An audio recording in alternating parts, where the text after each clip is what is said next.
do events. I've been in crypto since 2010. I got into NFTs about 3 years ago. I've been building communities since 2014 revolving around blockchain. And I seen NFTs as a way to, a better way to build community in the blockchain world. Hi, I'm VG. I'm co-founder of Sui Lords, which is the most degen project from the trenches on the most corporate chain, Sui. I got into NFTs in 2021 when I won something on ETH that I flipped for 2 ETH, left crypto, came back in 2024. And to be honest with you, I feel like I got rugged. I got rugged big time. My wallet is full of illiquid NFTs. So for me, storytelling really matters because I want to see communities grow and I want founders to do better by telling the stories. Just real quick, why were you on Sui? Why? Ask these guys. Ask these guys, Van Zan and Rick Bix, why are we on Sui? Hi everyone, my name is Veda Merso. I am the co-founder of Wild Dogs on Ape. It's an NFT project on Ape Chain. And for you guys that don't know, Ape Chain is the blockchain of Bored Ape Yacht Club. I recommend you guys to check it out. Very like early community NFT vibes. Very nice like spaces every single day. A little bit more about me. I actually have an IRL company, event production company, and that's how I got into the whole like building communities, but taking it into Web3. And I guess my approach is a little bit different because I myself am not a developer, but I do have enormous experience in building communities IRL, so I'm trying to bridge that gap between Web 2 and Web 3 in a different way because I just feel that this space is just filled with, not, to this space in any shape or form, right? But it needs more normies in this space to be able to grow, right? And that's what we want to do, and yeah, I feel like I'm in the right path. All right, more normies. What up guys, I'm Dunks. I wrote a book called Cash Gets a Job, and we reimagined it into digital collectibles on Solana. And today's actually our 6 months anniversary, so I'm glad to be here talking about storytelling with all of you. And that was kind of like a reflection on your life, right? Yeah, literally loosely based on my life. You couldn't get a job. Yeah, Cashy still needs a job, if anyone's wondering. Yeah, and then how does it end? Every page, loosely the dog gets a job if something happens, and then the last page, one day she decides to write a book, and this is it, and it's a huge success, and Cashy's living her life now. And Derek? Yeah, already told you guys a bit about myself.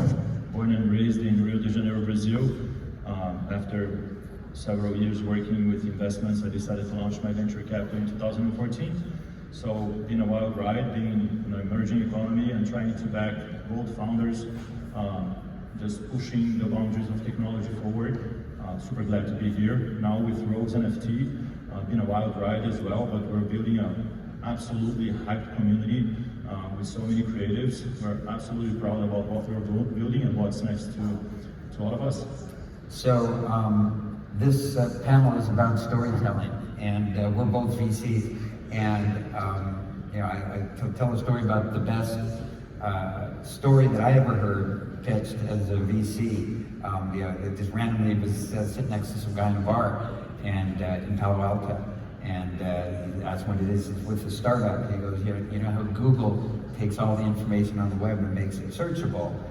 We're going to take all the information in people's heads and make it searchable. I'm like, that's a big idea, and that turned out to be Quora. And I really thought when I heard that, that's the best pitch I've ever heard. What's the best pitch of the VC you've heard? We're talking about storytelling, so, right? And that's what people do, right? When they come in and talk to the VC, they're storytelling. Yeah, I mean, storytelling has become my life.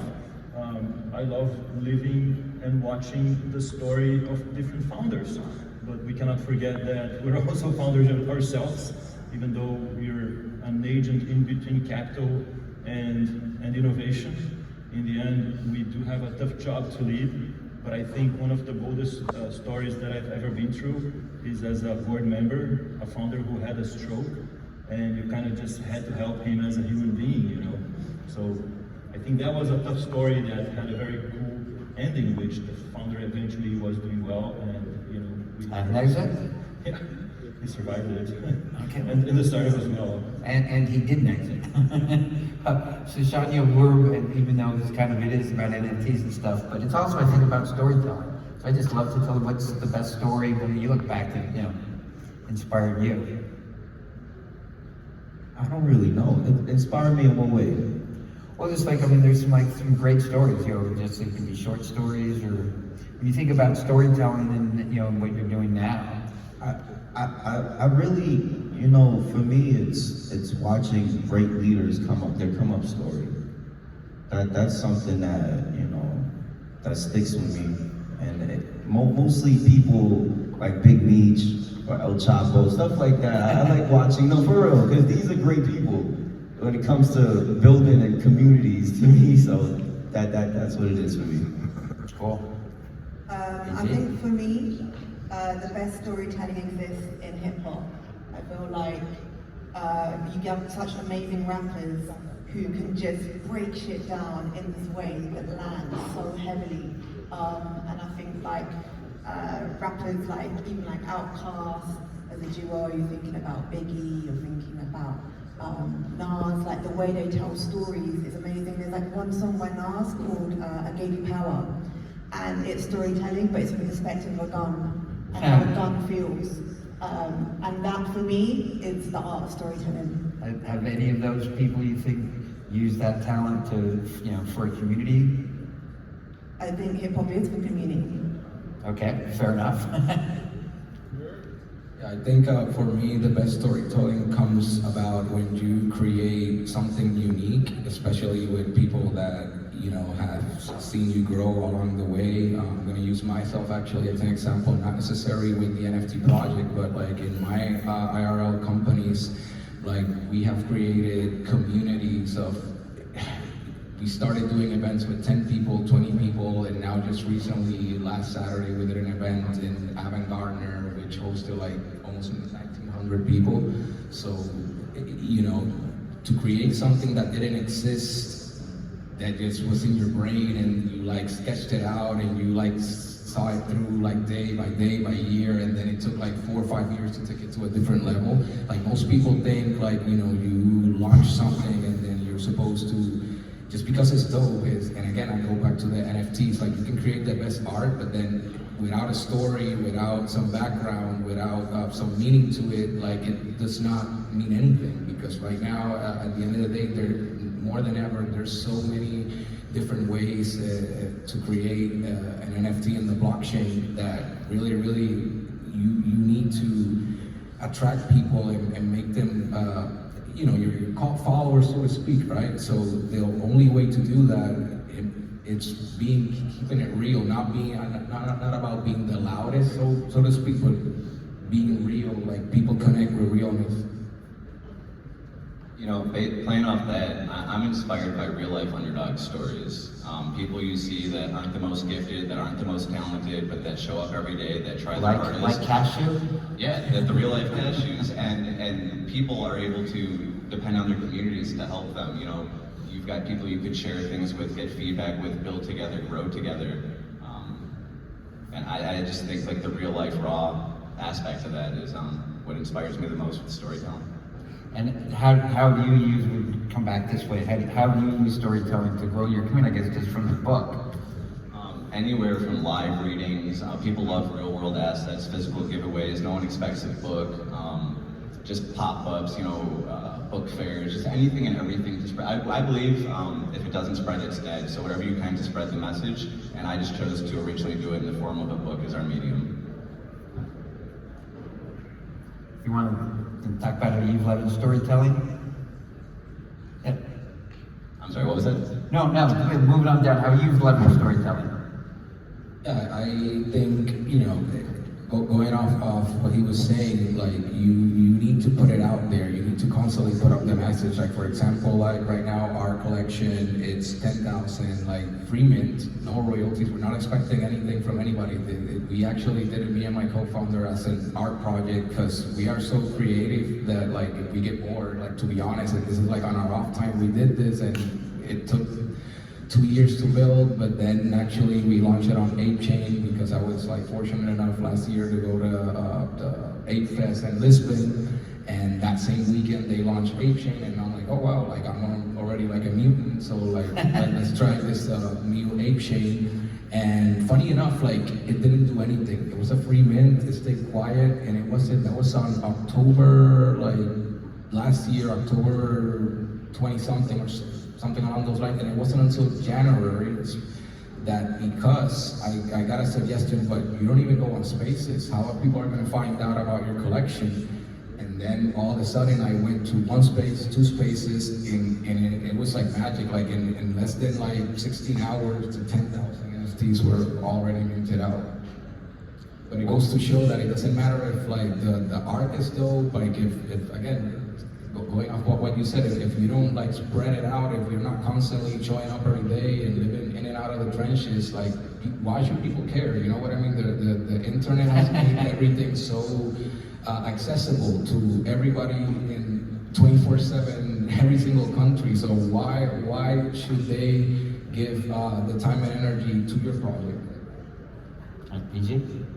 I think for me, look, Three Lords is degen. Like, we're not going to sit here and be pushing stories out. Like, we don't play it like that. However, we've got a mint coming up for the Three Ladies, and the whole concept behind this was every lord needs a lady, and that's the story we ran with. And I think the dopest thing about it has been that the community caught on to that one slogan. It's meant something to them, to the point where they've even said, maybe I want more than one lady. And then they're having threesomes, foursomes, there's orgies, there's harems, and it's like they're making their memes online, and it's flipping jokes. And I think for me, when you can have something like that people catch on to and they enjoy, that's what makes a dope community. And that's where I think storytelling and community crosses over and hits a real sweet spot. For my project, New York City Squirrels, I feel like we don't really tell stories, we make history. You know, it's the things that we do and like how we just present ourselves, and that's what really makes the sales. It's maybe the story of how we started on Facebook and then went to Telegram and went to different live streaming apps. That's the story, you know, that's what makes the sales. It's the history. Makes sense. Eric? Yeah, I want to add to that, because we took the most obvious lore there ever was, the lowest hanging fruit on crypto. And so we tackled the rabbit. We told our community to follow the rabbit, and they just followed into the Alice Wonder World, right? So I don't know any storytelling that is more obvious. And the thing is, what built itself around this the storytelling was an amazing community. You never expect what is going to build around a storytelling, right?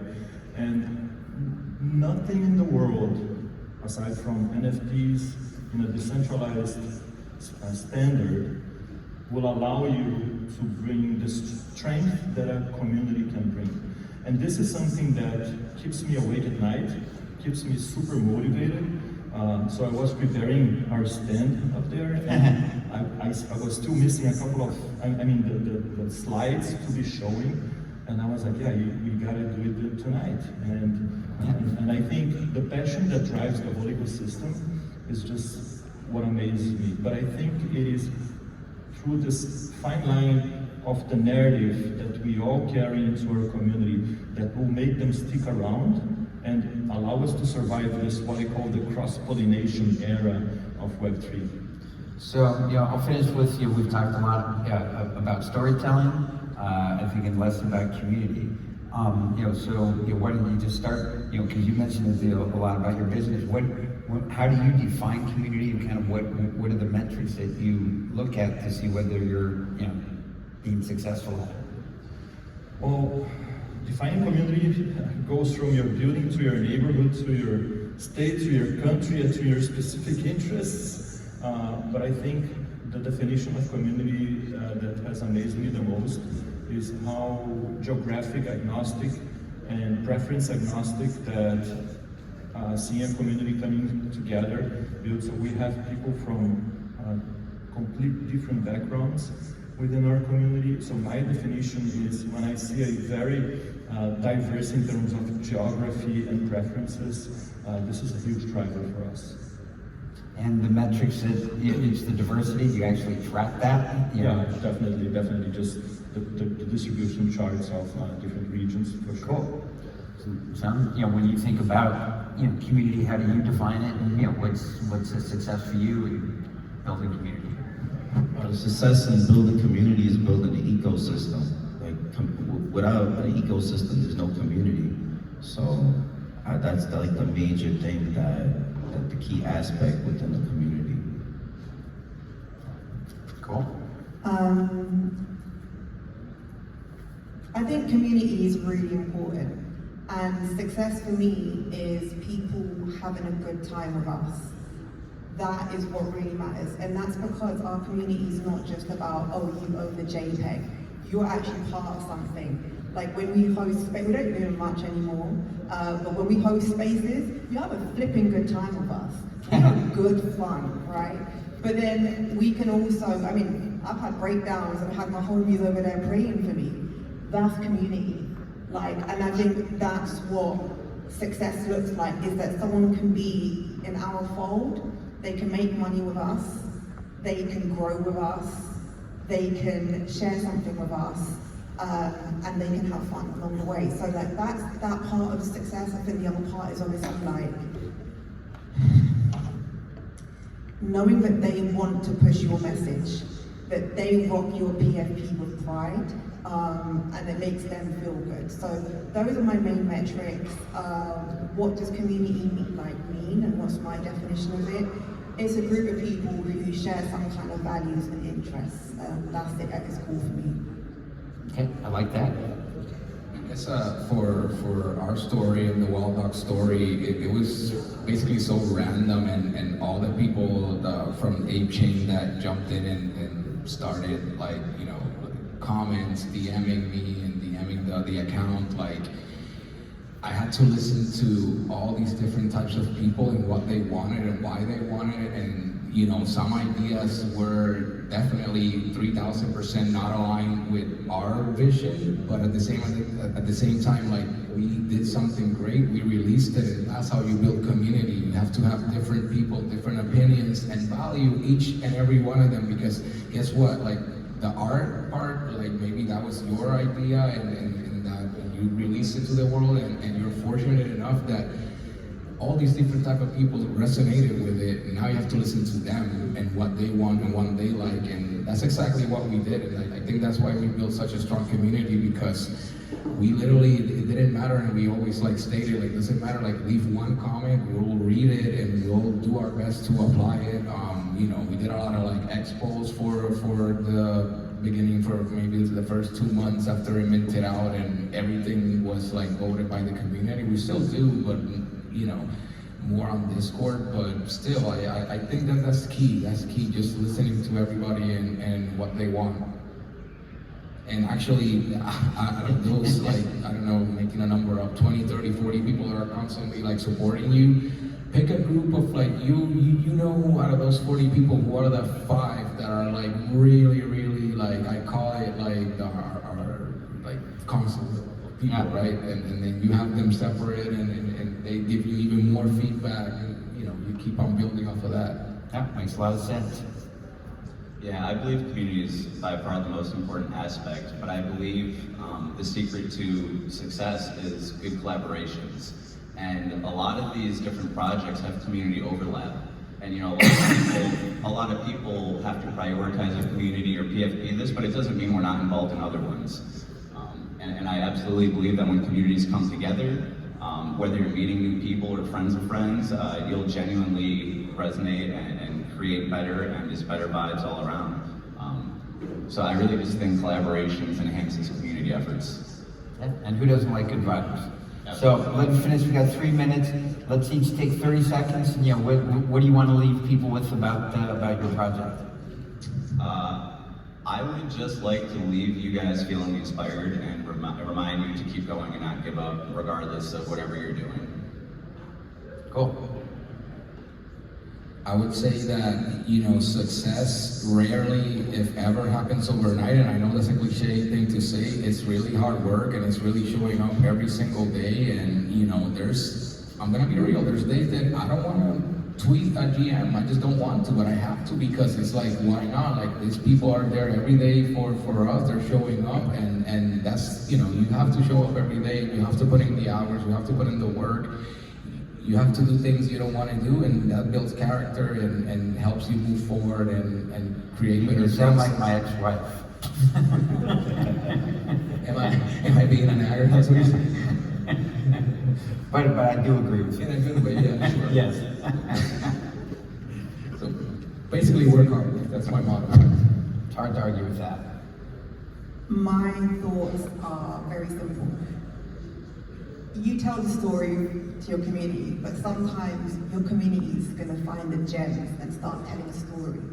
If they do that, pick up on it and run with it, because like sometimes those stories can be the real law. That can be the game changer. So don't be afraid to, I guess, latch on to what your community creates.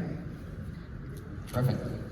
Just keep going, just keep going, just keep going. IRL is key, and creating an ecosystem within your community is major. Awesome. You got the last word, Nick. Thank you. I think discipline is everything. It's very hard to keep this discipline in both good and bad times. If you manage to build steadily, like when we see a smaller audience, keep shipping, good times will come and you will be ready for it. Okay, thanks, Derek. Let's give the whole panel a big hand. That was a lot of fun.